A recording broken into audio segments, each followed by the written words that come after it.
spoke with him. He said, "Man, I've got just so much information," and I know he does. So, without any further ado, unless Joe, you need to No, let's punch in jump here? right in. All right, let's jump right in. Steve Quayle, stevequayle.com. Glad you're back from Peru.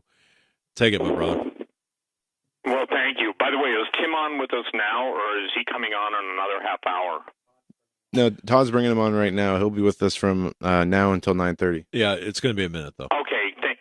Thank you. Well, first of all, Tim arranged this, Timothy Alberino arranged this trip, and I've got to say it was mind-blowing in the fact that we got a personal tour, and not only a tour, but a lesson in history by one of, right now, the foremost explorer, adventure archaeologist in the world, Anselm P. Rambla. I'm not Doug, excuse me. I'm not just going to share, and we're not just going to share about the True Legends conference that we had in Peru, but we're going to share some amazing discoveries with people that should cause them to actually put stuff into perspective.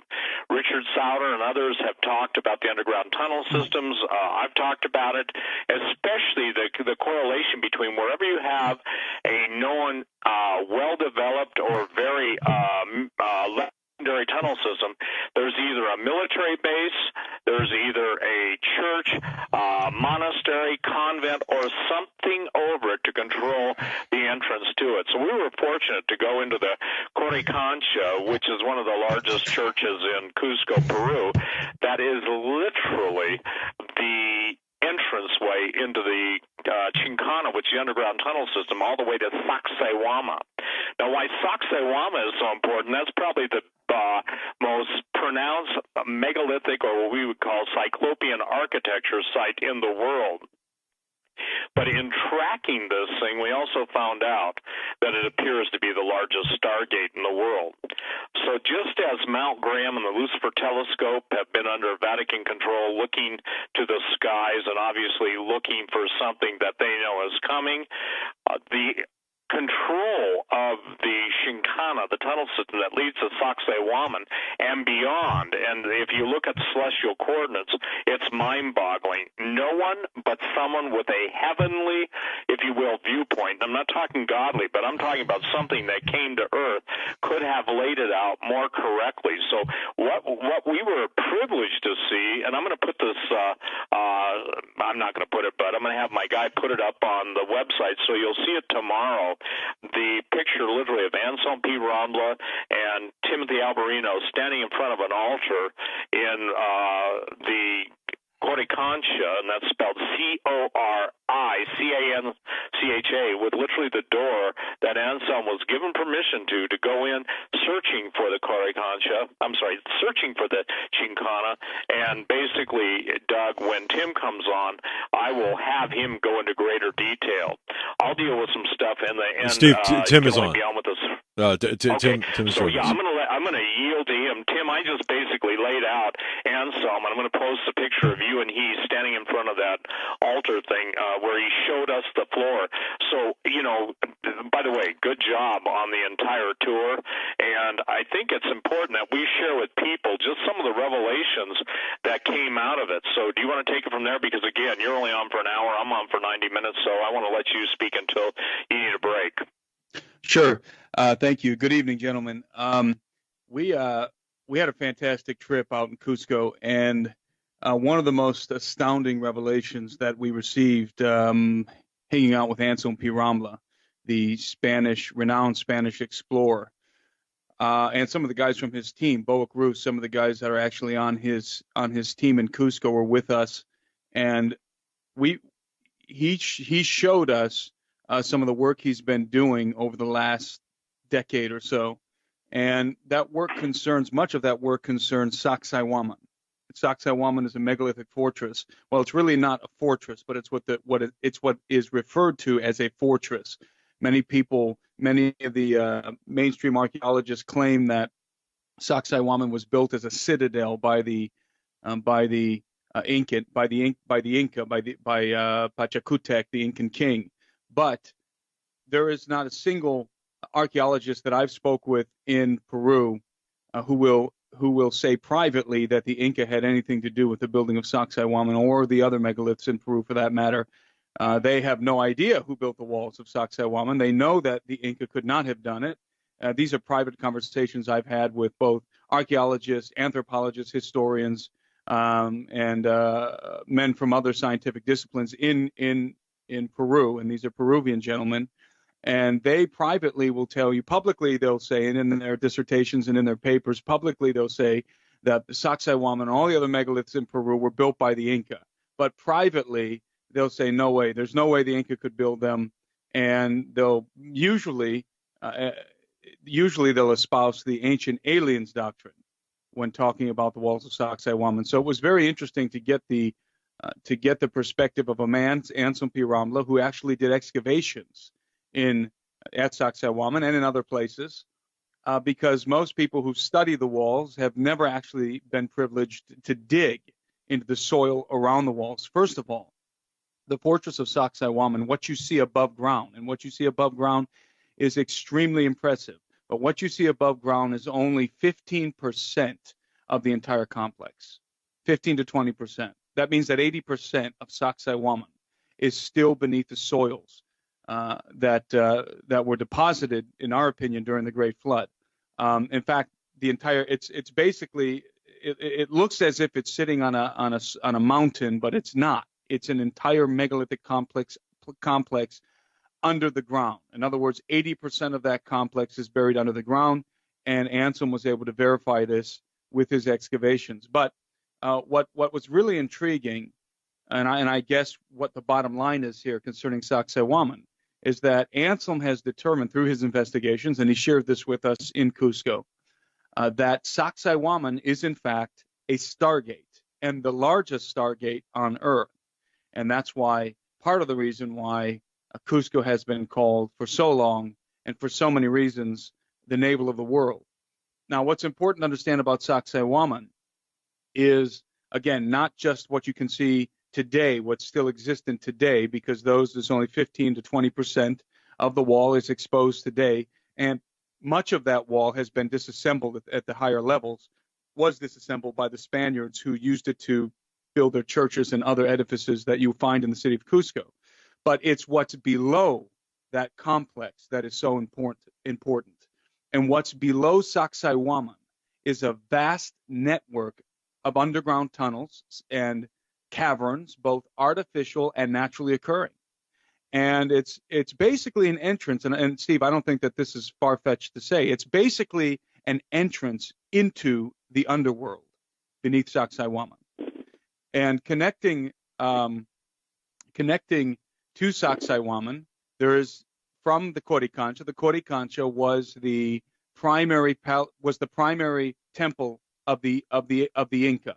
That was, in fact, the Coricancha was the center of the empire. It was literally the center of the empire, and it's where the Inca held their most important festivals and celebrations and sacrifices and everything that in fact, that's according to the chroniclers, that's where the Incan kings were entombed, was within the Coricancha, within what's called the Temple of the Sun, and they were actually mummified. The Incan kings were mummified, and they were set inside of the Coricancha on gilded thrones, and they wore these bejeweled cloaks that were encrusted with jewels and other precious metals. And these were dead, mummified kings sitting inside of the Coricancha because they were believed to be immortal. And every so often they would for certain ceremonies, they would take the kings out of the Coricancha, the dead kings, the mummified kings, and they would parade them around the city of Cusco as if they were still alive. So the Coricancha was the center of the empire. The walls of the Coricancha, of this Incan temple, were covered in plates of gold. There was, outside of the Coricancha, there was a garden that was about 5 acres, and it was filled with all kinds of gold and silver artifacts. And these were depictions of flowers and birds and animals and corn, the famous stalks of corn, that the leaves were made of pure gold, pure silver, and the actual corn itself was made, the actual head of corn was made of pure gold. There was so much gold in the Coricancha that much of the famous ransom of Atahualpa, the ransom that the Incan king paid to be released by the Spaniards, came from the Coricancha. And so this was the center of the empire. This was the religious center point of the empire. And from the Coricancha, from the temple of the Inca, running from the Coricancha to Sacsayhuaman, actually to the underworld below Sacsayhuaman, to the labyrinth below Sacsayhuaman, was a 1 mile long megalithic tunnel. And the walls of that tunnel were covered in megalithic Cyclopean architecture, extremely impressive megalithic Cyclopean architecture. So imagine, it's impressive enough to consider the megalithic architecture that is above ground in the Coricancha and other places, but now consider megalithic architecture being constructed beneath the ground for 1 mile, running beneath the city of Cusco to the labyrinth beneath the Sacsayhuaman, the fortress of Sacsayhuaman, what archaeologists call the fortress of Sacsayhuaman, but which we believe now, because of Anselm's work, was in fact a stargate. So I don't believe that the Inca built that tunnel, and I don't believe that the Inca built the temple of the Coricancha, the temple of the sun. I believe that the whole complex, Sacsayhuaman, and the megalithic foundations of the Coricancha and all of the other impressive megaliths found in the city of Cusco were in fact built by an advanced culture in the world before the flood of Noah, the antediluvian world, the pre-flood world, that there was an advanced culture building to great scale, very, very possibly giants, or at least giants might have been involved in the construction of this complex. And it was surely using an advanced form of masonry that has been lost to us because of the flood. So it is Sacsayhuaman and Cusco and the Coricancha and Cusco at large is, I believe, one of the most dynamic and important locations on the planet in terms of megaliths, in terms of giants, and in terms of the advanced civilizations that existed in the world before the flood. So it was astounding to actually be there with Steve, with L.A. Marsuli, with Anselm P. Rombla, and the rest of our crew, and all of our guests during the True Legends expedition and seminar. It was astounding to actually be on location, receiving this revelation from Anselm and his team and his work, that we were in fact standing in front of what was very likely the largest stargate on Earth. And Doug, one of the things that I think is very interesting is when we were being shown a presentation by Anselm, and ladies and gentlemen, we're going to be putting out a DVD on this because there's just so much stuff to share on a radio program. You really got to see it. But one of the things that just kept going over and over in my mind, there are unusual holes or unusual references to holes, and directly across from the big walls that you'll see. I'm posting all these shots, photos, Tim, on my website daily, and I should have that one of you and Anselm standing and looking at the very thing on the floor, the doorway into the Shinkana, but it looks like a step pyramid that's been filled in over the years.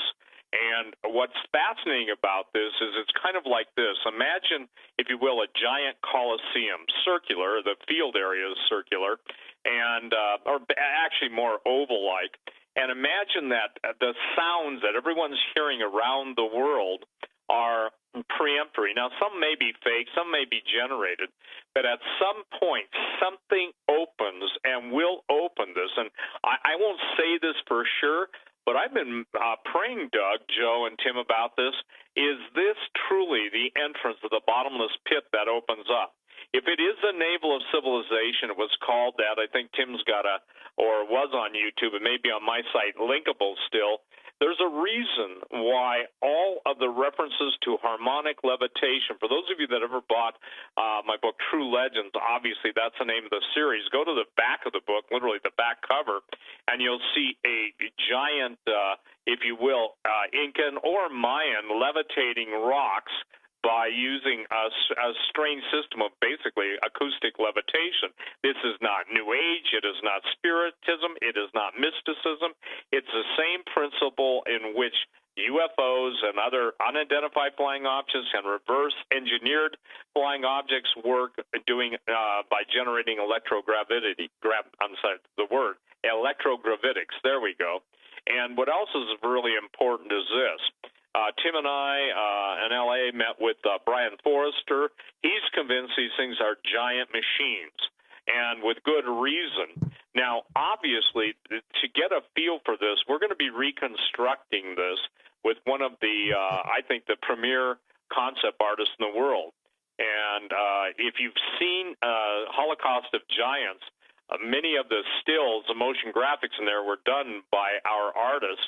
And by the way, Tim, he's working on Sacsayhuaman right now. And Tim's in, by the way, he's in another part of Ohio, and I'm in Bozeman, so we're not sitting in the same studio. So I don't get to talk to him except when I'm on the air very much, unless we email each other. But I'm going to encourage people, if you want the heads up. Now, look, we're not following anybody on YouTube.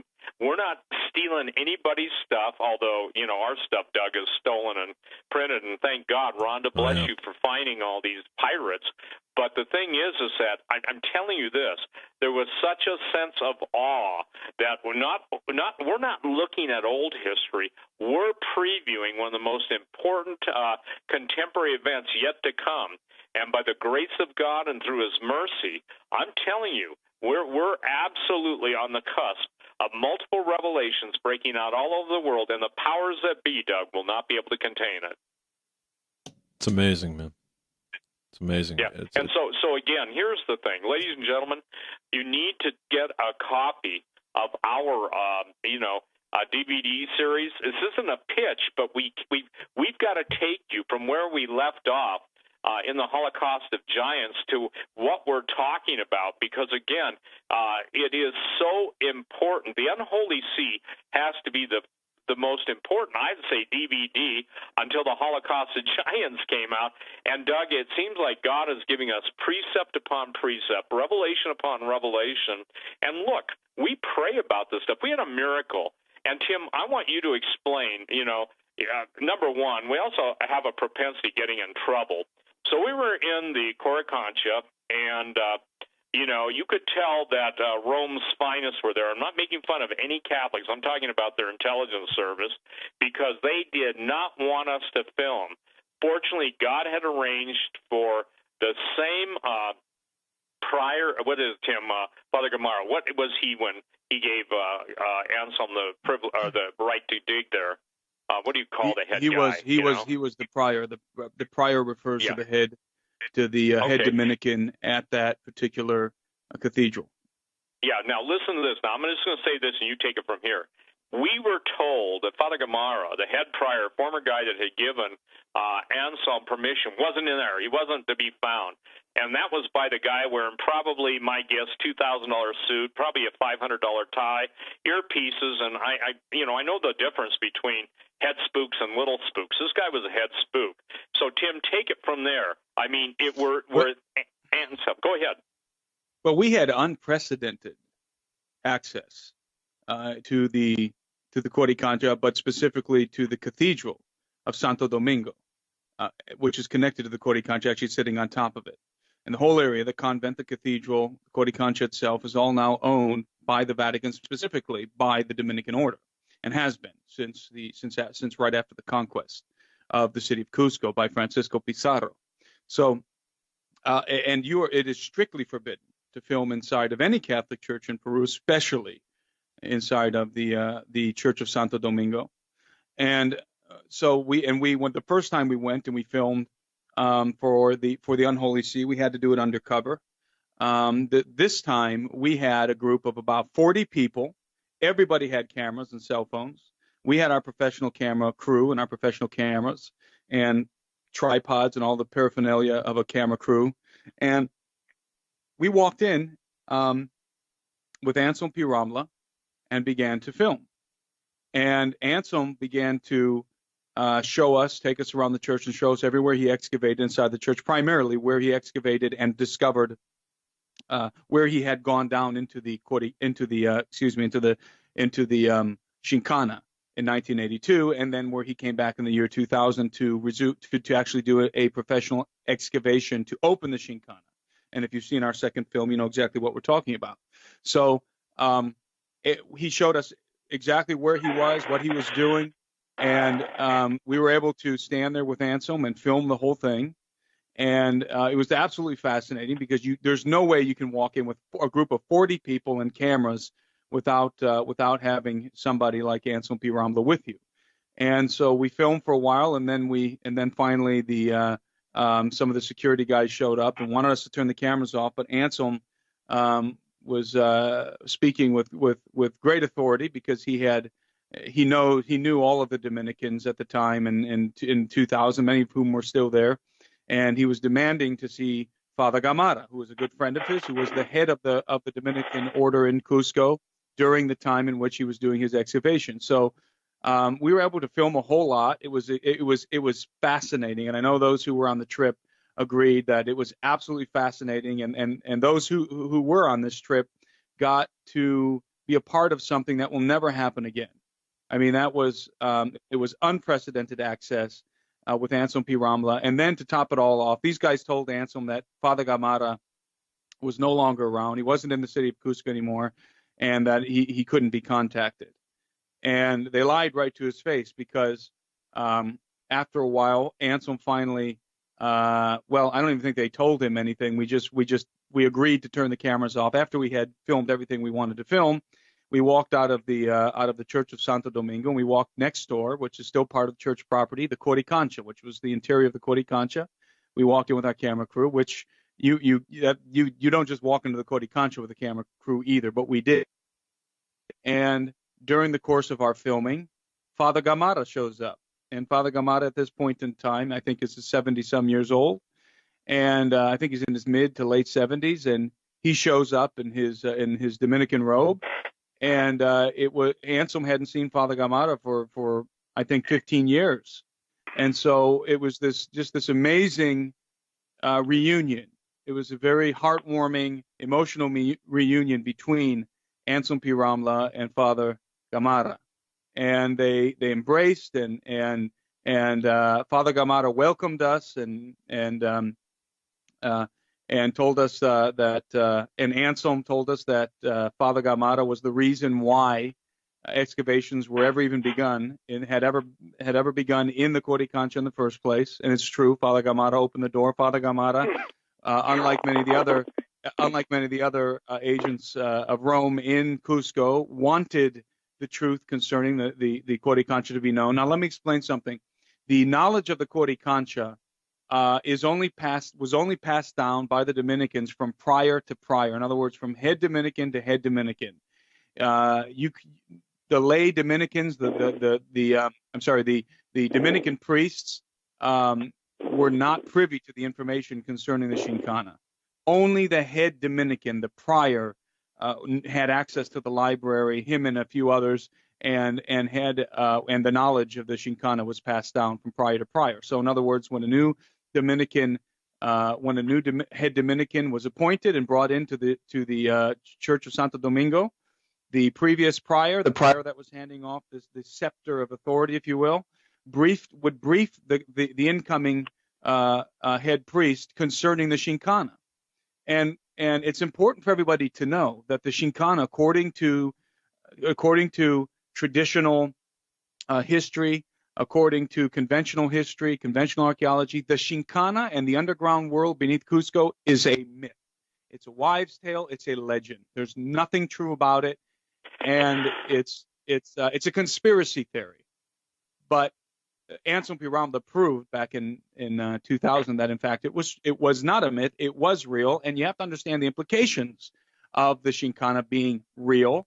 Because what you're talking about is this vast labyrinth, this vast underworld hidden beneath the soils of the Andes Mountains that exists. And not only is there legends of this vast underworld, there's also many legends concerning the entities that inhabit it.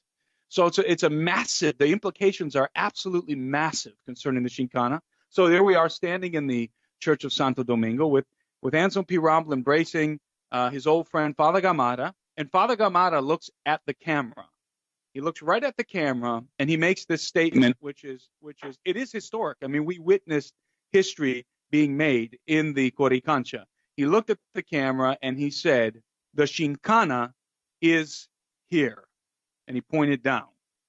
The Shinkana is here. Now that is a closely guarded secret passed from prior to prior, and he's looking at our group of 40 people, and he's looking into our camera, and he is disclosing to the world that the Shinkana is real, and it is here. It is beneath the soils of the Coricancha.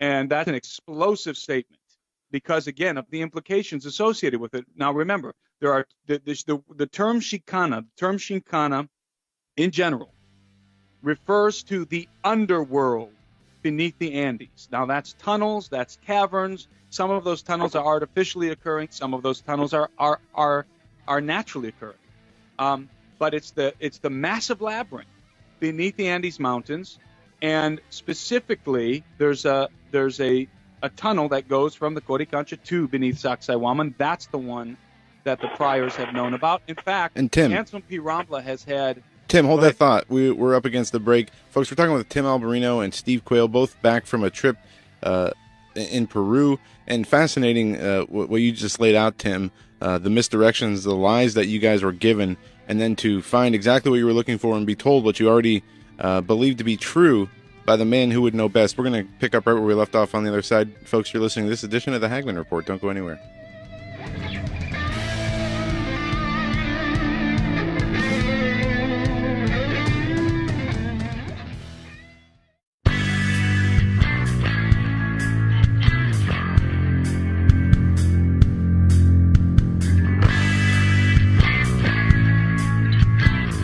For the truth of what the mainstream media won't tell you, you are listening to the Hagman and Hagman Report on the Global Star Radio Network. Please stand by. Doug and Joe will be right back.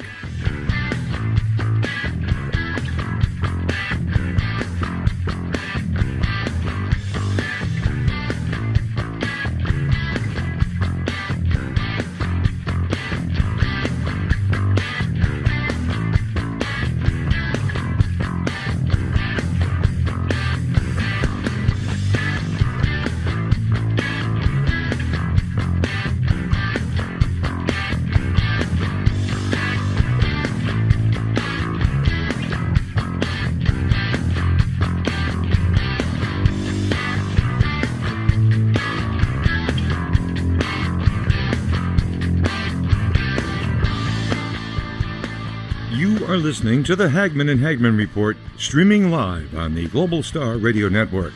Don't go away. Doug and Joe will be right back in just a moment.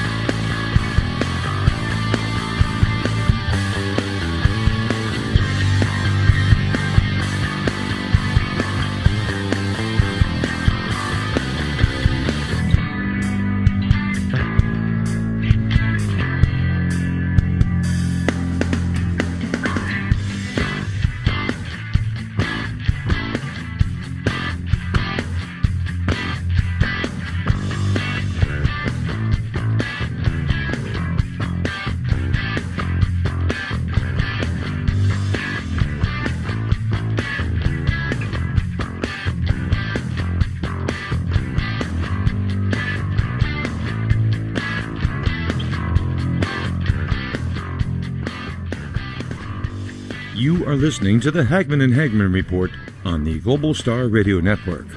Stay tuned. Doug and Joe will be back momentarily.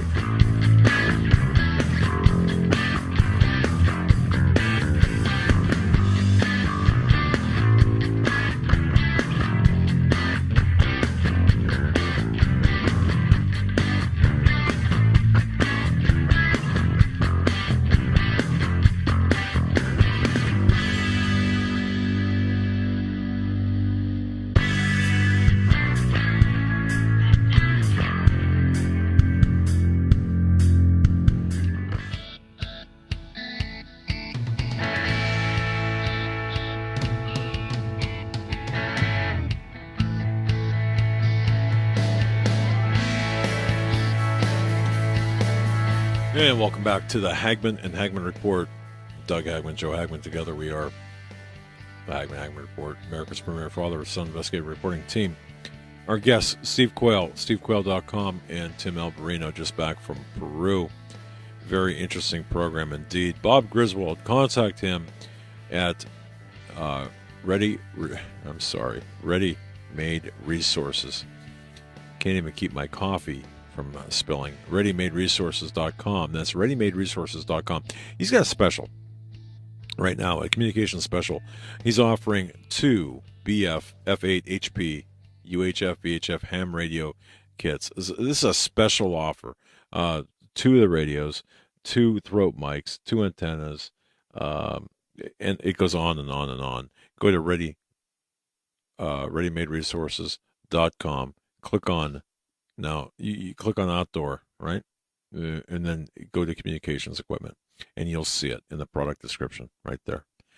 That's ReadyMadeResources.com. Click on outdoor, and then communications equipment. It's a fantastic special.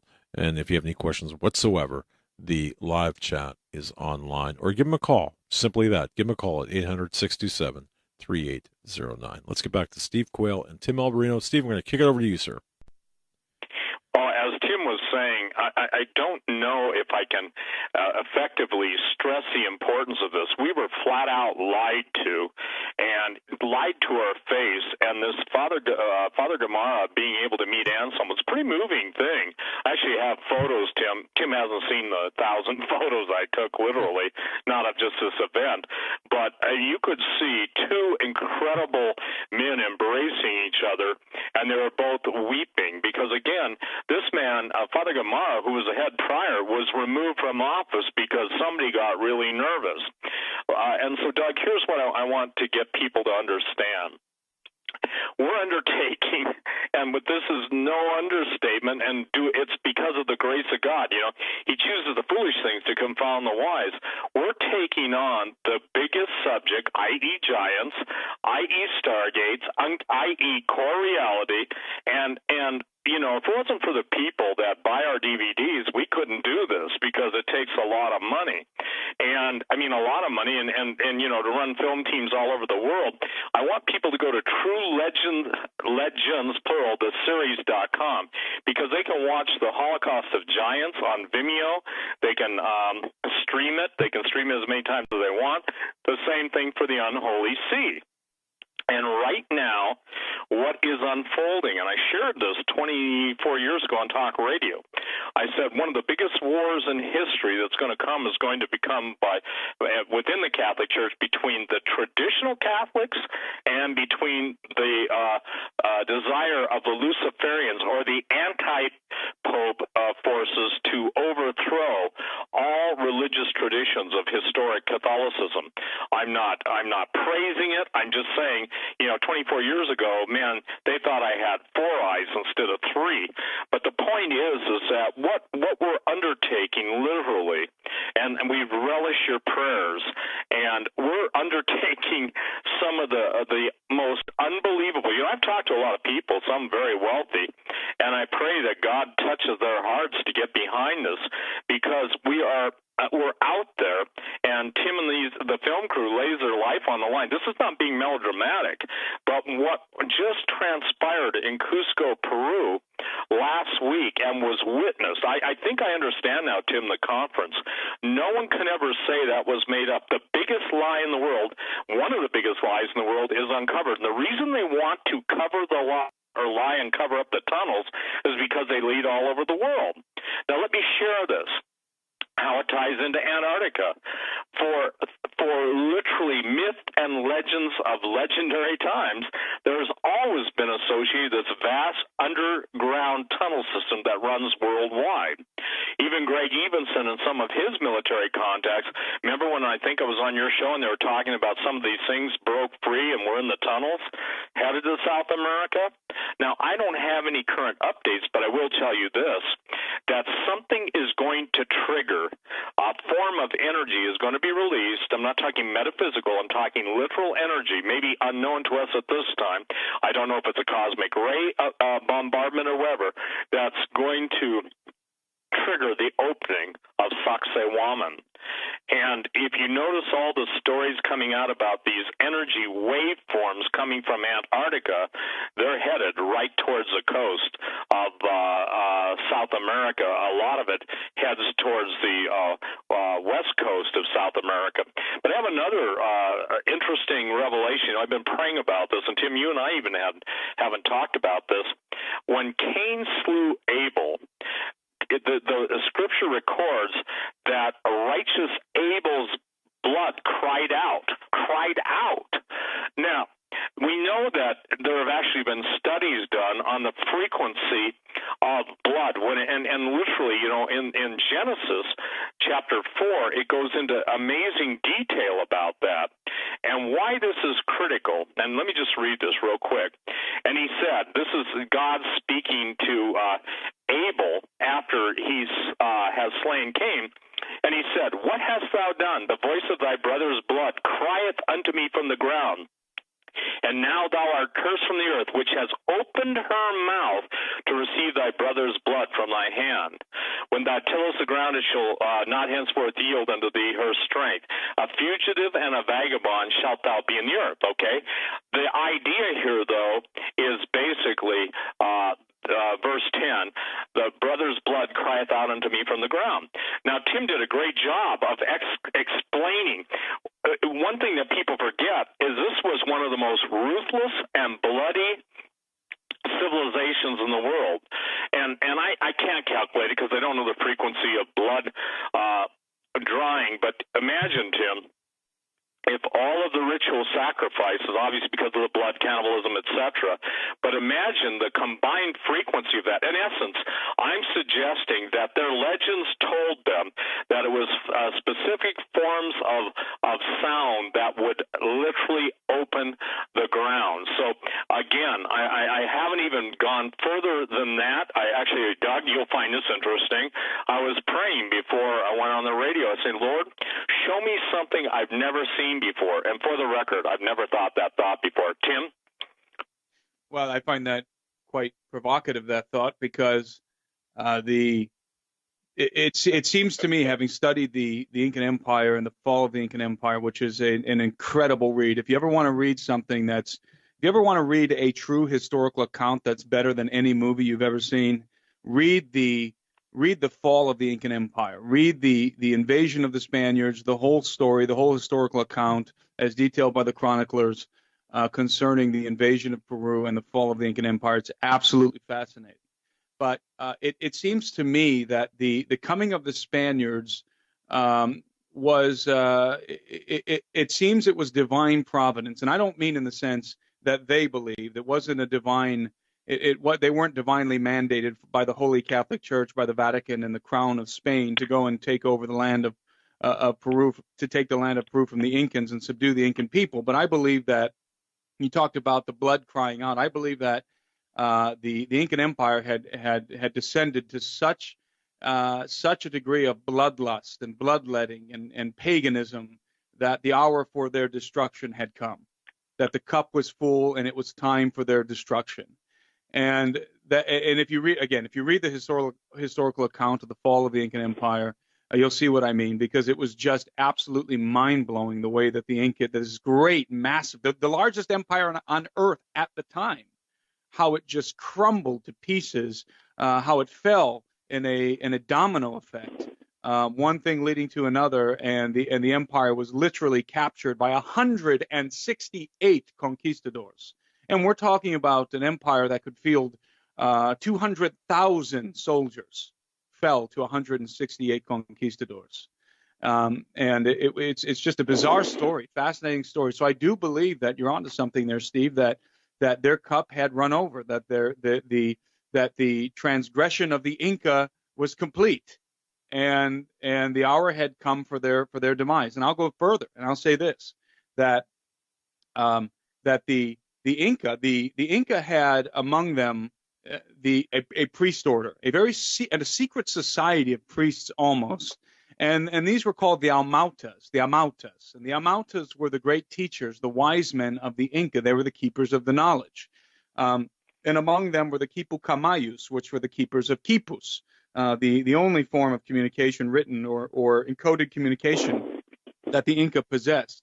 And the Almautas, having studied the history of the conquest and then looking into some of the traditions of the Inca themselves and then talking to guys like Anselm P. Rambla, I am absolutely convinced that the Inca Almautas and perhaps even the Incan emperors were in contact with non-human entities residing in the Shinkana, and that was part of the reason why their empire had descended into such bloodlust and into such paganism. Now, if you go to Peru today, you will get this fable. You'll be told this fable, and it will be presented to you in the many representations and the paintings and the music and all of the tradition of the Inca will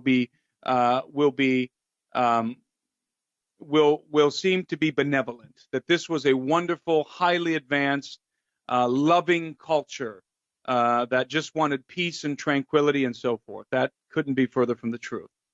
The Incan Empire, much like the empire of the Aztecs and the Maya before them, was a totally despotic kingdom. It was a blood cult. It was absolutely a blood cult. There was a ruling elite, and only the ruling elite, the nobles, those who were of the blood royale, only they were Inca. They were the only ones who were called Inca. The other native tribes did not have the right to be called Inca, were not Inca. They were part of the empire. They were subjugated by the Inca. But the Inca themselves, the blood royale, the royal blood of the Inca, were the only ones who could bear that epithet. They were the only ones. And there's a reason for that. It was a blood cult. In fact, the Incan kings, the Incan emperors, and the Incan nobles would marry their sisters in order to preserve the bloodline. This was a blood cult, very reminiscent of the blood cult of the Nazis that would come later on in history, and of course reminiscent to many of the blood cults that existed before the Inca. So this wasn't something new. This was a repetition of something very, very old. In fact, the religion of the Inca was a sun cult. And this is the most ancient of occult rites, which was the worship of the sun and the serpent. And this was certainly the religion of the land in the Incan Empire, as it was in the Aztec and Mayan empires. The sun and the serpent. This was the duality. This was the dual deities of the sun and the serpent, of Inti, the sun god, and Viracocha, the serpent god. And Viracocha in Peru is depicted in many cases as a man. Sometimes you'll find him depicted as a bearded man with blue eyes and blonde hair and so forth, very much like Kukulkan, the Maya, and Quetzalcoatl of the Aztecs. So this is the same group of entities that are interacting with these civilizations. They're interacting with them, and they're giving them technology and knowledge that was forbidden. It was knowledge that came from the world before the great cataclysm, before the flood of Noah. So I believe that these were exiles from the world, from the antediluvian world, from the world before the great flood, that were teaching, that were in communication with the Inca elite in Peru and with other native tribes, especially the Aztec and the Maya in Central America. By the way, the fall of the Aztec is it's almost parallel, although it happened a generation before. It's almost parallel to the fall of the Incan Empire. I mean, it's astounding the similarities that you find between the two, and that you find not only between the fall of those empires, but between the empires themselves. The Central American Empire, the Aztec Empire, was much more overtly bloody, was much more overtly pagan. But the Incan Empire, as I said, was about the Inca elite. It was about the elite household, the royal bloodline, and preserving that royal bloodline. The Inca did not look like the tribes they subjugated. Many of the depictions of the Inca show them as having paler skin, even mustaches in some depictions. And these are historical depictions. These are not modern depictions, but ones from the time of the conquest and after the conquest. So there's something very strange going on with the Inca elite, with the royal bloodline. And I believe, as I said, that the Amautas, the great masters of among the priests, the high priests and the keepers of the traditions and the oral traditions and the knowledge, were in fact in contact with non-human entities residing in the Shinkana, beneath the Andes Mountains. And that those very same entities were also in contact with the Aztec, the priests of the Aztec. And the nature of those entities, although you'll hear many, many people out there saying that the nature of these entities is benevolent and wonderful, and these are great entities, the nature in these entities can be clearly seen in the nature of the cultures that they influenced, vis-a-vis the Aztec and the Inca and the Incan Empire, which were bloody, which were despotic. These were tyrannical kingdoms. These were kingdoms, both of them, which worshiped the sun and a form of Viracocha. Viracocha in the land of the Inca and the empire of the Inca, Kukulkan and Quetzalcoatl in the land of the Maya and the Aztec. These are the same entities. These are the same beings that are communicating with these empires. And God saw fit within 2 generations to bring them both to naught, to destroy them, to annihilate them off the face of the earth in an extraordinary fashion. And that would lead in, Doug, to the idea that their blood cries out from the ground. Also, Numbers 13:32. Exactly. I'm sorry. I just said precisely. That's exactly what I'm saying. Yeah, I'm sorry. But and listen, everyone, the photo of Timothy Alberino and Anselm P. Rambla in the Corey Concha is now up on my website. Please go to Photo of the Day. You've got to understand what we're telling you. When Jesus said he's going to give us the keys to the kingdom, he's going to give us the keys to the kingdom of God. But the kingdom of darkness is going to fight back. And one of the reasons we do this, I get this all the time, Doug. What does this have to do with salvation? Everything. When God gave his promise to Joshua and Caleb to take the land, they had to do one thing. They had to dispossess the land of the giants. The giants were cannibalistic, bloodthirsty pagans who hated the living God. What we have now are the bloodthirsty pagans coming from all over the world, practicing cannibalism, practicing drinking blood. It's going from ritual vampirism to literal vampirism. And just as Joshua and Caleb, this is the word of the Lord, the people of God are going to have to dispossess the land that God has given the people of God, the Christians, their inheritance. They're going to have to fight the good fight of faith, and it will be the power of God, the same power of God that drove the giants out of the promised land. They went to Sardinia, and then they went all over the world, bringing their tyranny, their thirst for blood, and that's how big this project is. So please, those of you who have the ability, pray about helping us, because we already have, our next advanced team out on the trail of live giants. Now, I know that. I'll believe it when I see it. You don't understand, ladies and gentlemen. It's the prayer of the intercessors. It's the faith of those. I want to thank everybody that went to the conference in Cusco, because you were a part of history being made. You weren't looking back in history. You were looking, if anything, the historic past is nothing more than a mirror to the future. So what I'm saying, Tim, and you get this too, I mean, if we compared our emails, there'd be nothing left to do. There'd be no time left to work in the day. But this is huge, pun intended. And so, please go to the photo of the day, stevequayle.com. And here's what I wrote, Tim. I said, the doorway into the underground tunnel system at the Coricancha, the Shinkana that leads to Sacsayhuama, the largest stargate in the world, is shown to the True Legends Conference attendees in Cusco, Peru. There is no way that Father Gamarra could have been there at this exact time that the crew was there, the film crew. There was no checking schedules. This was a sovereign act of God. So I would just tell everyone this.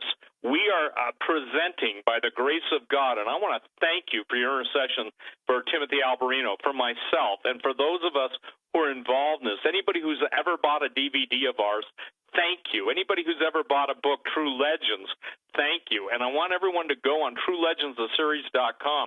And I'll say this. We had no idea of everybody that was there. But I will tell you one thing. Some of the people that were there were of, and I say this, world-class wealth, okay? Not one of them offered to help us. I'm not complaining, okay? But even though we didn't know at the time who was there, it was astonishing to have God. And Tim, I thought about this too. We had people from South Africa there. We had people, a couple from Australia, London, and Moscow. Doug, this is a thing that only God can arrange. And I mean, again, it's kind of tough to jump for joy at Cusco. Cusco's what, Tim? Almost 11,000 feet? Yeah. Yes. Yeah. And so the thing is please get involved with us. Please help us. Because, look, here's the deal. I said to the Lord, God, I'm not going to, I can't open anybody's eyes. You can. But if you, those of you who are listening that can. By the way, one of the frustrations I've had is finding somebody who wouldn't give up on the geoglyphs at Tiwanaku. Tim and I, talked about that on different radio shows, Coast to Coast, Doug's show, the Hagman and Hagman Report, other shows. And I took on two math geniuses who said they could do it. In about 2 weeks, they gave up. One guy from South Africa, God bless you, Sean, comes on a trip and he says, I'll do that for you. My specialty is 3D modeling in space. And so, we're going to show you what the late David Flynn, and possibly, it wasn't God's timing we tried to do that, but the point being is that somebody from South Africa meets Timothy Alberino and myself and the film crew in Cusco, Peru, and the very guy I've been, scouring the earth for shows up and basically says, I can do that for you. So is that not a blessing also, Tim? Again, I lack the words to explain to people how significant this is. And by the way, if any of you want to put up the money necessary for the expedition and you're in physical enough shape to keep up with Tim, you can go. Only what the doctors think. This is not a join the expedition if you can't keep up. This is for somebody who can step up, and then you can step in to the shoes that this film crew has to go to. I will say this. When we were in Cusco, Peru, the safety of the group was absolutely tantamount. And some of the coolest people in the world, we had one lady I think was either 75, 77. Man, she had more spring in her step than anybody I've ever seen. And the people from around the different places in the world, but it was fascinating, the cross-section of the people that joined. So if you want to get involved in a major way financially and you want to go on the expedition, in essence, you'll be taking your orders. And Tim, one of the guys that was with us, who, with a son, basically offered to go and just be a mule for 2 weeks, 3 weeks. And so anyway, the thing is that a mule, meaning someone to carry all the heavy camera equipment. So ladies and gentlemen, True Legends, I don't have a name for it yet, but we will be putting out something, probably not a 2-hour thing, but something on this Peru trip because it's that important. Tim, are you going to be able to stay through the half hour, or are you going to go? No, I can stay. I can stay. Terrific, Tim. Okay. Okay. Yeah, we're about So anyway, 4 Doug, minutes. We have about 4 minutes to the bottom. Go ahead. Okay. Go ahead, Tim. Take it from there. Please go to the Steve Quayle photo of the day and see what we're talking about. Go ahead, Tim. Yeah, I just want to say that it was an excellent trip, and there's no way, like as you were saying, Steve, there's no way that the chance meeting in the Coricancha with Anselm P. Rambla and with Father Gamara was happenstance. I mean, that was the whole thing felt providential. And we would love to do some more of these in the future. And I know a lot of the people who were on the trip are begging us to do another one. It was a lot of work, but it was phenomenal. I consider it to have been a complete success. And I mean, it was usually when you launch something right out of the gate, the first time you launch something, you have all kinds of problems. Everything that can go wrong goes wrong. This trip was the opposite. I mean, we had everything went smoothly. Everything worked perfectly. And it was a lot of work, but we didn't have any problems. We didn't have any major health concerns.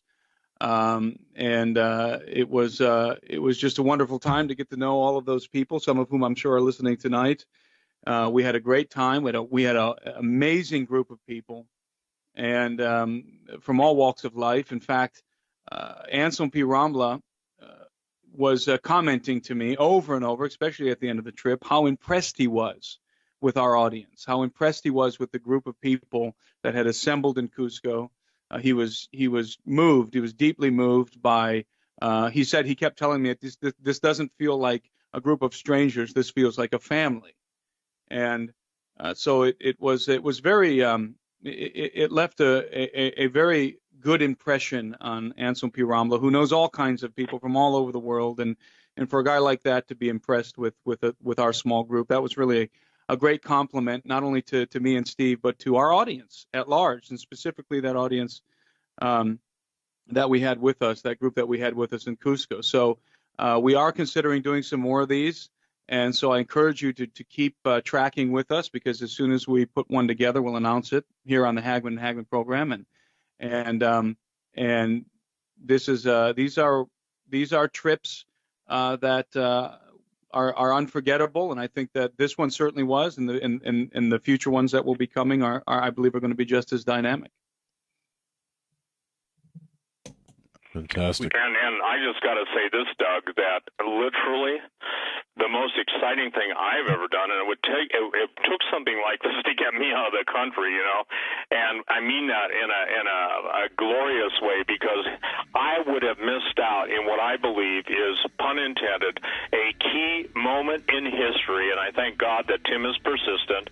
And by the way, we had just amazing open doors. Let me just share this too, Tim. Hold on, Steve. Hold on, Steve. Okay. We're up against it. Yeah, just hold that thought. I want to hear this on the other side.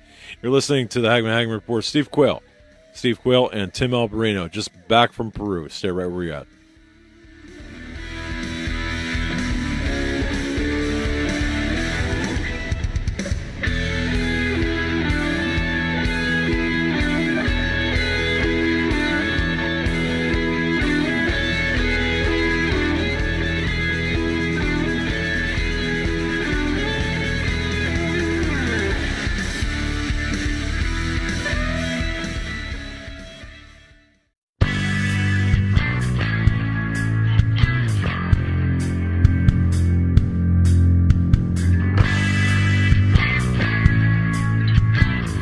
For the truth of what the mainstream media won't tell you, you are listening to the Hagman and Hagman Report on the Global Star Radio Network. Please stand by. Doug and Joe will be right back.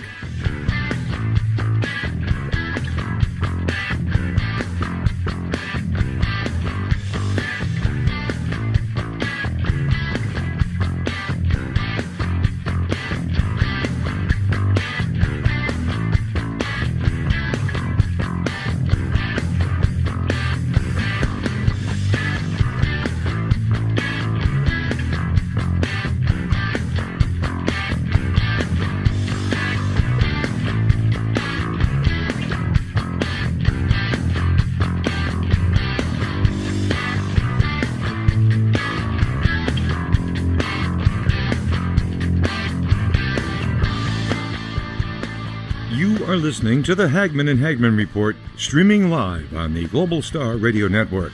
Don't go away. Doug and Joe will be right back in just a moment.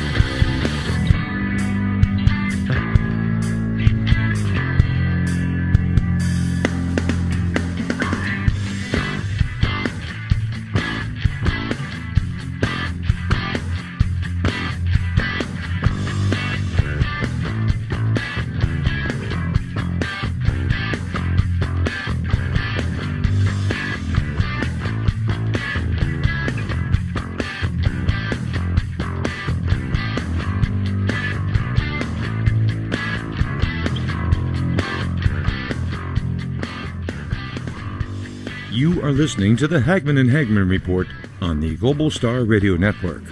Stay tuned. Doug and Joe will be back momentarily.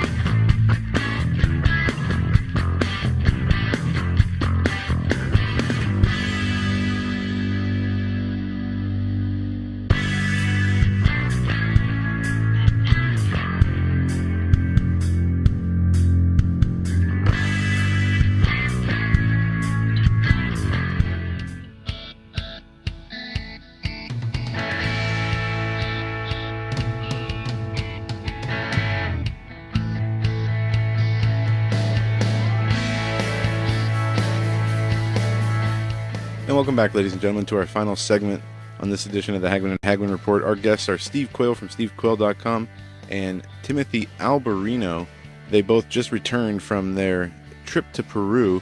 Yeah, thanks, Eric. True Legends is True Legends, the series. Thank you, Eric. True Legends, the series. Aren't you glad you mic'd up? I'm glad he mic'd up. There you go. We got Tim Alberino and Steve Quayle with us through the rest of the segment. Steve, I'll turn it back to you. You were you were right in the interrupted. middle, Right in the middle of a thought.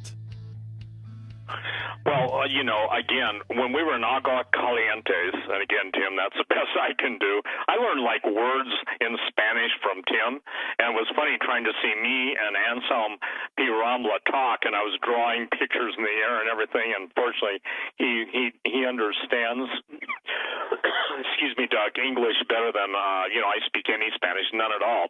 But what was fascinating is we were walking out of our hotel up to the little town of Agua Calientes. On the right side of the boulevard across from the hotel is a flying saucer, a concrete flying saucer that looks exactly like the Nazi flying saucer, and I'll be posting a picture of that in the next couple days. I want to share something. I want to be obscure, Tim, and not explain this for obvious reasons. But Anselm believes that because of this meeting, and I won't go into detail, okay, I have to be obscure to honor him, the prophecies of when everything's going to be revealed is when the condor meets the eagle. Again, when the condor meets the eagle. I can't tell you what those are, and when I give my word, I give my word. But it appears the condor has met the eagle.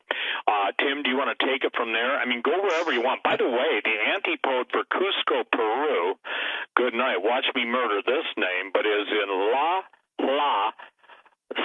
Gialai, Vietnam. Interesting. The antipode, you draw a line straight through the earth, you end up in Vietnam. I wanted to know that. But go ahead, Tim, because, this is exciting, Doug. This is exciting, Joe. We try, we photograph, we do the videos, and yet I don't think I pray people get it. I really do. Go ahead, Tim. Well, one of the things that struck me, Steve, and that became exceedingly apparent to me during this trip and has been resonating in my spirit since we've returned, is the fact that we are on the cusp. We really are on the cusp of, let's call it the alien revelation. And obviously people know where Steve and I come from. We come from the biblical worldview. We don't believe that there are any friendly aliens, that the messengers of God, the angels, are our allies, and that these other entities are, in fact, our enemies. But we are on the cusp of a revealing of some kind.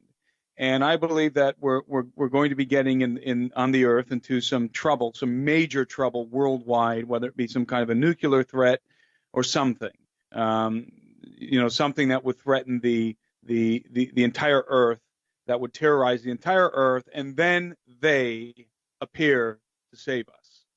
And they will not, I don't believe that they're appearing, these entities that have been interacting with civilizations for many, many thousands of years, and actually definitely for hundreds of years, going all the way back to the flood, that their appearing is going to be some kind of a grotesque display, a frightening display. I think that it's going to be the opposite. I think we're dealing with angels of light.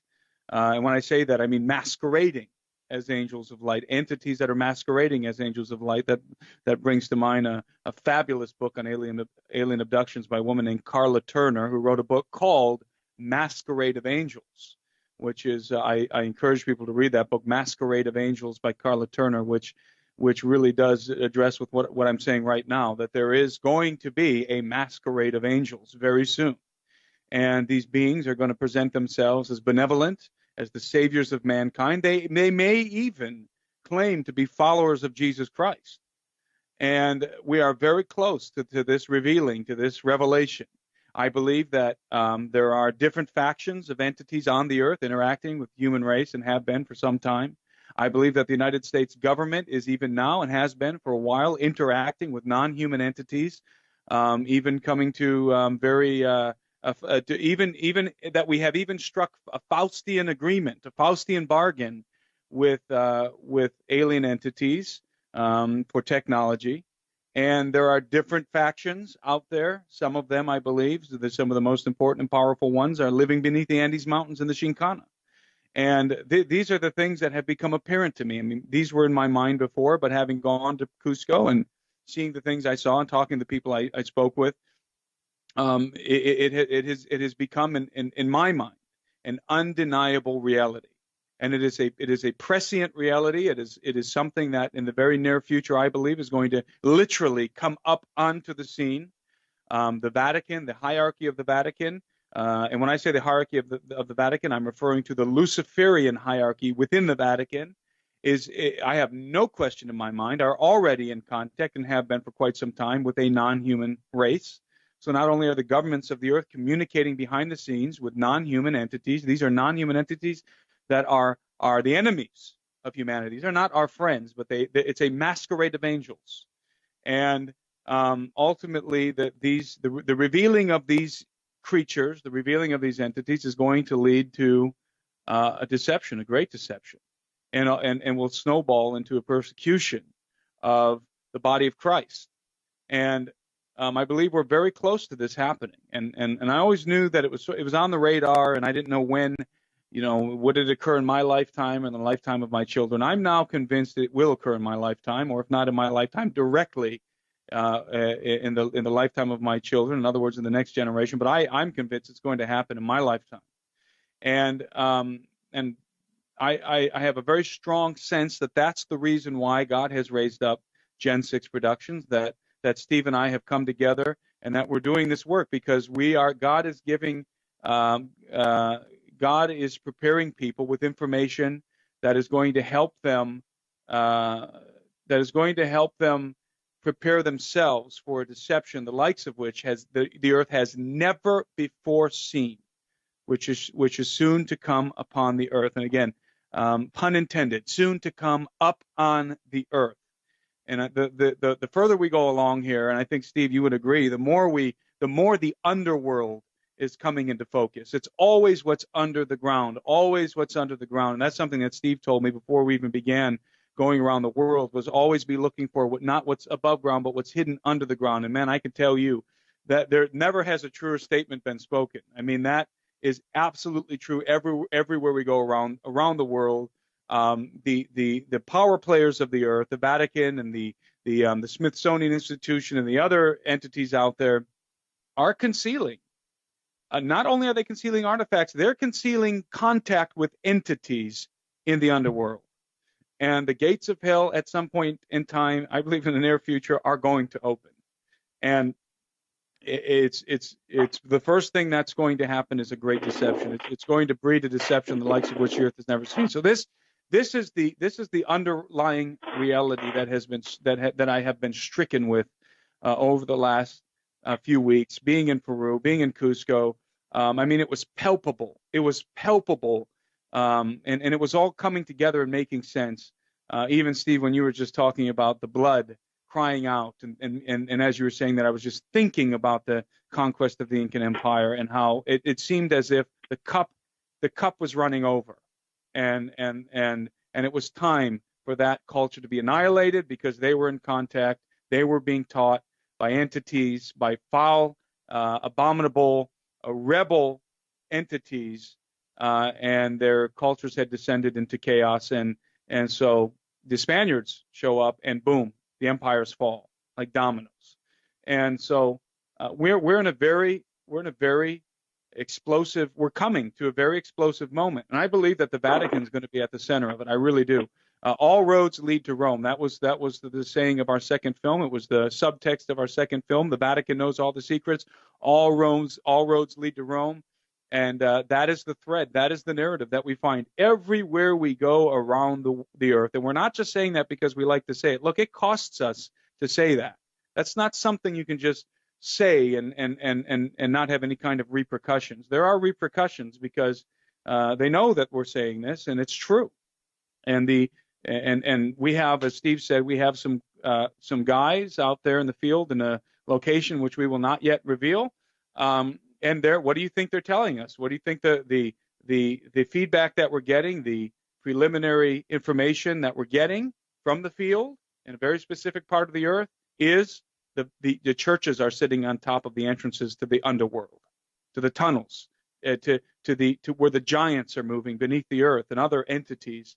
And there's no question in my mind that governments of the world, and I'm not talking about the presidents of the earth and the prime ministers of the earth. Those are temporary positions. You have to look at the power behind the throne. You have to look at the occult elite that are pulling the strings from behind the throne, the power behind the throne. They are in direct contact with these non-human entities, many of which reside very literally in the underworld beneath our feet, in the Shinkana, the global Shinkana, if you will, because there is a global Shinkana. And we've been digging deep underground military bases for many decades now. And believe me, we've come into contact with the ancient entities residing in the underworld. And we dig these bases a mile beneath the surface of the earth now. So believe me, we're down there. We're in contact. We're connecting with our modern technology, our modern bases. We're connecting with these ancient things that are beneath our feet. And by the way, there's a reason why they're beneath our feet, but that's for another show.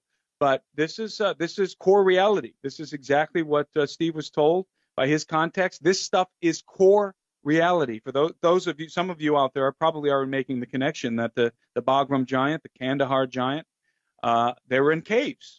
Why in caves? Why do these guys come out of caves? Why are the live giants associated with caves? Why do they have pale skin, blonde hair? Because they're living under the ground. They're in the global Shinkana. That's where these things are moving to and fro across the earth, among other entities. And it's like a volcano.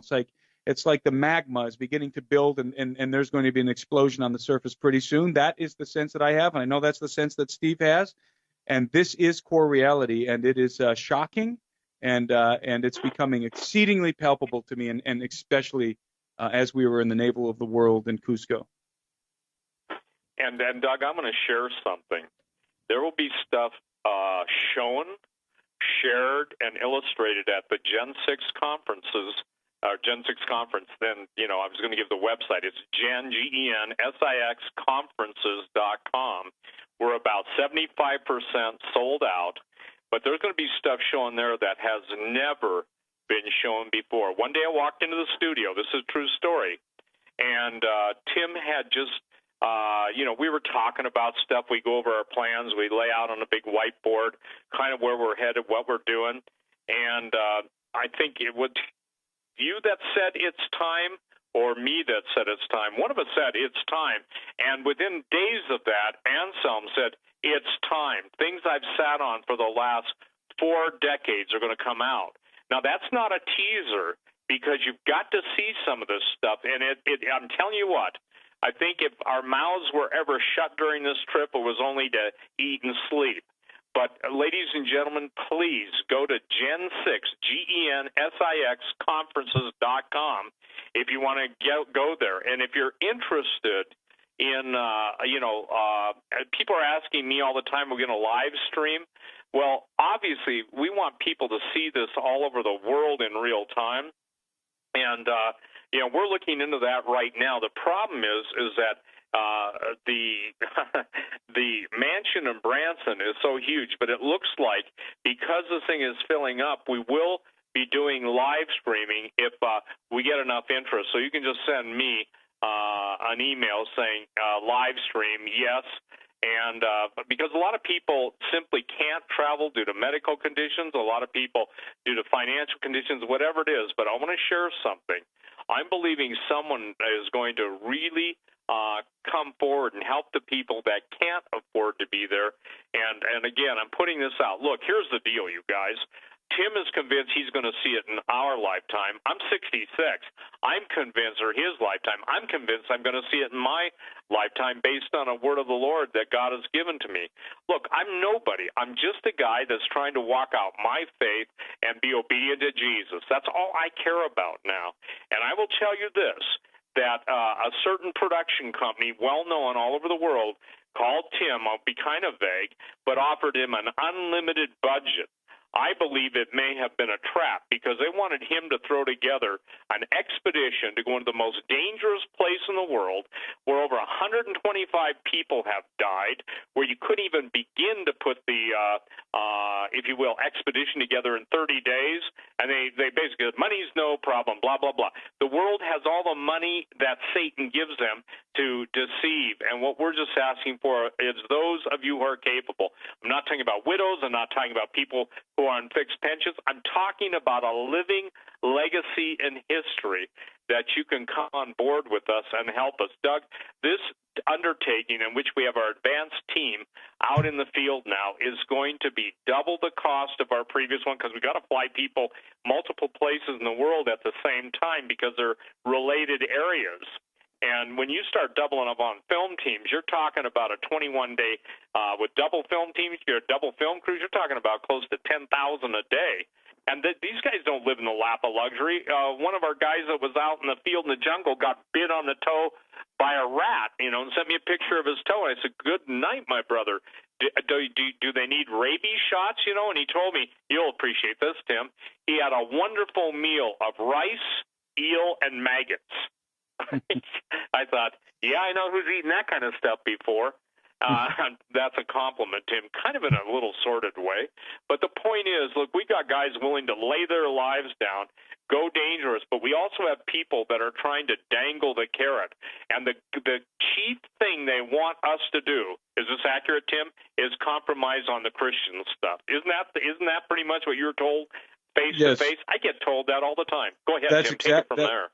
That's exactly the case. And see that what people I don't think really understand is that outside of Gen 6 Productions and the guys like Ellie Maisuli and Tom Horn, the entire narrative out there is Ancient Aliens, and it's worse. Ancient Aliens, those guys are playing with toys. The real guys that are behind the scenes working and uncovering things and are getting ready to put their work together, and they're coming forth with a very strong delusion. And I believe that, in to some degree, Steve, I believe that Gen 6 Productions is the antidote, at least for the people of God. And I don't say that to be prideful, but we're certainly part of it. Let's just put it that way. We're certainly part of it. And because if we don't go out there and find and get ahead of this story and uncover these things before or concurrently with these other people that are out there with a different narrative, then nobody on our side of the fence is going to be prepared for anything. So we're right there alongside of people working and uncovering and exploring and investigating alongside of people who have the polar opposite narrative than we do. And that means our narrative is simple. We believe in the gospel of Jesus Christ, period. That Jesus is the exclusive salvation of the human race and so forth. The biblical narrative, period. That's what we believe. And we won't turn from it. Not 1 degree will we turn away from that central truth, the truth of the gospel of Jesus Christ. But these other guys, although they walk with us and agree with us 90%, in some cases 95, 99%, it's that 1% or that 5% or that 10% where they take a different path. And although they've been with us and they agree with us at 90%, it's that little bit that we disagree on that makes their narrative a delusion and a lie. And so we're in the trenches and we're there, and I believe God has us right there. We're right on the cutting edge of a lot of this information because we're placed there. We're put in the right place at the right time, and we meet the right people. And not all of the people we meet with and work with are believers in the gospel. We're just in the field alongside of the other people who are in the field uncovering these amazing things. But we're bringing to the table the biblical narrative. We're bringing to the table a perspective that comes from the gospel of Jesus Christ. We have the true perspective on this thing. I mean, we understand what's going on. We can put all the pieces together, and they can't, because the final pieces that they're going to put in place are going to contradict the gospel of Jesus Christ. And so that's our heart. That's what we do. And that's why it's so important to me and so important to Steve. And again, I mean, we're tracking things. And by the way, and I know Steve can attest to this, is we get contacted all the time now by people who are leading in the field of the kind of stuff that we deal with. And I'm talking about secular people, the people in the secular arena who are watching us, who are watching Gen 6 Productions, and want to come alongside of us and work with us, and different projects, and it's because, and this is why, it's not because me or Steve are so great, or because we do such great work. It's because God has literally placed us. He has placed us on the cutting edge of this information purposely. We absolutely believe this is a divinely orchestrated situation with Gen 6 Productions, and we're finding ourselves always placed at the right place at the right time and in the right circumstance to be on the cutting edge of a lot of this information. Us and guys like L.A. Marsuli, Tom Horn, and others who are in the field. I mean, and it's a battle, believe me. We're dealing with core reality. This is not fairy tales. We're not out there just trying to make money with flashy movies. This is information that gets people into big trouble. And we're broadcasting it all over the place. And we know for a fact that there's very powerful people who don't want us to be talking about this stuff. So, and I'm not saying that to aggrandize us by any means. We are committed to the gospel. We are committed to the biblical narrative. That is what drives us forward. And that's what we do. And it's exciting because, as Steve has always says, is that God is going to be revealing everything. He's going to be making everything known. And we feel like that's where we are. That's what we're doing, and we're part of that process. So, but yeah, I mean, I've got information coming to me now on a weekly basis from the people that we have in the field. Steve and I have information coming to us, just absolutely confirming everything we've been saying in our films. The last 3 films we've done: Technology of the Fallen, The Unholy Sea, and Holocaust of Giants. That body of work that we have now is Gen 6 Productions. It's just getting confirmed and confirmed and confirmed by the preliminary expedition we have in the field right now, by other individuals who are working with us. It's just absolutely amazing how it just keeps. It's like we punched a hole in the ground, and now it's becoming a chasm. I mean, it's opening up beneath our feet, and it's just amazing to see the kind of information pouring in, confirming everything that we've said about the Vatican, confirming everything Steve's been saying about giants for all these years, confirming what we're saying about this great deception that's brewing beneath our feet. It's pouring in, and it is core reality. It's hardcore, and it's, as I said, it's just absolutely fascinating to watch this information come in. So we've got some really amazing stuff in the works right now. If you have not seen our films, especially if you haven't seen the last 2 we did, the Unholy Sea and Holocaust of Giants, go see those films. You can see them. You can stream them live on. By the way, when you stream them, you own them on Vimeo. You own those films on Vimeo. They're not digital downloads, but you own them online via Vimeo. You can find our films in all their forms: DVD, Blu-ray, and the online streaming at TrueLegendsTheSeries.com. TrueLegendsTheSeries.com. You'll find all the information there. And if you have, especially Holocaust of Giants, if you have not seen Holocaust of Giants, I encourage you to go and see Holocaust of Giants, because we put some puzzle pieces into place in that film that nobody else has dealt with, and that I believe are absolutely essential to understanding the question of the post-flood giants and some other very fascinating topics, such as the sorcery, Canaanite sorcery, which is the same kind of sorcery, which is the root of the sorcery that the Luciferian elite are engaged in now, the left-hand path of the occult, the Aleister Crowley, the followers of Aleister Crowley and Thelema, and all of the left-hand demonic sexual magic, because there's the left hand of the occult, there's the right hand of the occult. The left hand's the nasty, dirty, dark stuff. The right hand's the angels and light, masquerade of angels type stuff. They're both coming from the same. Both have the same root. It's Luciferianism, and we're exposing these things. And especially in our last film, we talk about Canaanite sorcery, and the pieces are coming together. So if you haven't seen those films, I highly encourage you to go see, especially Unholy Sea and the Holocaust of Giants. TrueLegendsTheSeries.com. Yeah, I can second that. And Doug? Yes. How many minutes do we have? We've got about 3 minutes. 3 minutes, sir. Okay. And ladies and gentlemen, we want to thank each and every one of you who have prayed for us. Literally, Tim knows firsthand the saving power of Jesus Christ. You've heard his story on Hagman and Hagman. We've had people literally being awakened in the night. And I want to share something. There are certain things I want to release. I'm on the edge of my seat, but the Lord said, not yet. And I learned something really valuable. The effects that God wants are best attained when you do everything according to His time. So I will say this. As Nehemiah was commanded of the Lord to build the walls, there are certain things that Tim and I are doing, and I can only sum it up, Doug. This isn't to be mysterious or special. I am the chiefest of sinners. I got issues. I've tried to be transparent and have that transparency used against me, but that's okay. It's about Jesus. But here's what I'm going to say. There will come a time when the things that God has locked within my heart and told me not yet, Nehemiah said it this way, neither told I any man what God had placed within my heart to do. Some people get Tim and I, some people don't.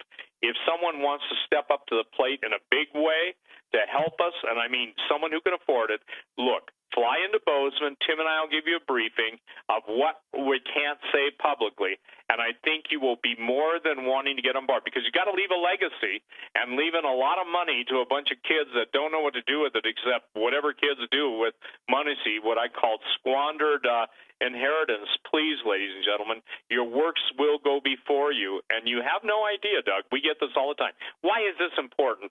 Tens of thousands of people around the world have given their heart to Jesus Christ based on the DVDs and the books. So this is a big deal, you guys. And I can tell you this, our commitment to the Lord is absolutely unequivocal by the grace of God and through the intercessors. We won't sell out. And I'll tell you this, in the next couple months, a major television station, not in this country, wants to know, they say their people listen to us in other countries, and they're sending a film team. So that's all I'm at liberty to say. God bless you, Doug. God bless you, Joe. To each and every one that went to the conference, bless you all. You didn't just observe history. You made history.